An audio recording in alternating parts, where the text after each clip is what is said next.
বিসমিল্লাহির রহমানির রহিম।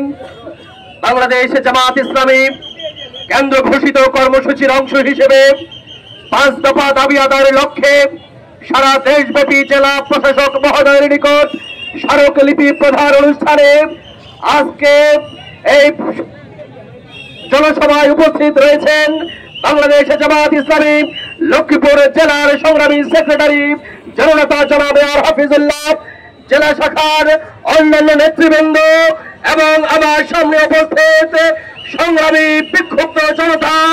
আসসালামু আলাইকুম ওয়া রাহমাতুল্লাহি ওয়া বারাকাতুহু।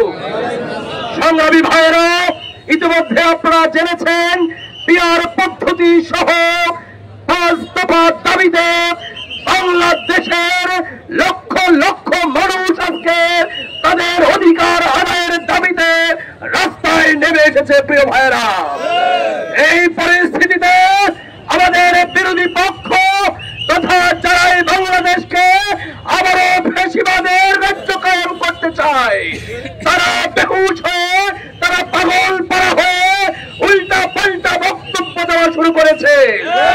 ইতিমধ্যে আপনারা জেনেছেন বাংলাদেশে বহু পাগলের আবির্ভাব হয়েছে।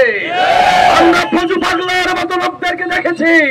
তার অনেক অনুসারী আজকে জেলায় জেলায় থানায় থানায় তার অনুসারী বাড়তেছে। প্রিয় ভাইরা, আমরা তাদের উদ্দেশ্যে বলে দিতে চাই, এই বাংলার জনগণ, এই বাংলার তৌহিদি মানুষ, এই বাংলাদেশের 18 কোটি দেশপ্রেমিক মানুষ এখন আর সেই সমস্ত উল্টা পাল্টা পাগলামি সন্ত্রাসী বক্তব্যের দ্বারা মানুষ উৎসাহিত হবে না।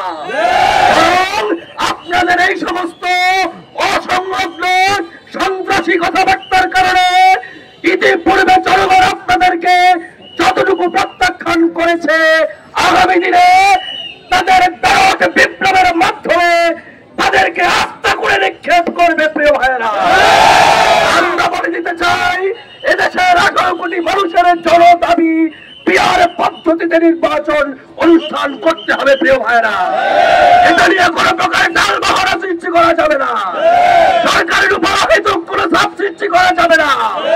আমরা সরকারকে বলে দিতে চাই, কারো উদ্দেশ্য প্রণোদিত চাপ সৃষ্টির ফলে যদি আপনি এই ধরনের দেশ বিরোধী সিদ্ধান্ত নিতে বাধ্য হন, বাংলার জনগণ আপনাদেরকেও সেটার উপযুক্ত জবাব দিবে। প্রিয় ভাইরা, সর্বশেষ আজকের এই অনুষ্ঠানকে সফল করার জন্য সবাইকে উদাত্ত আহ্বান জানিয়ে আমার কথা শেষ করছি।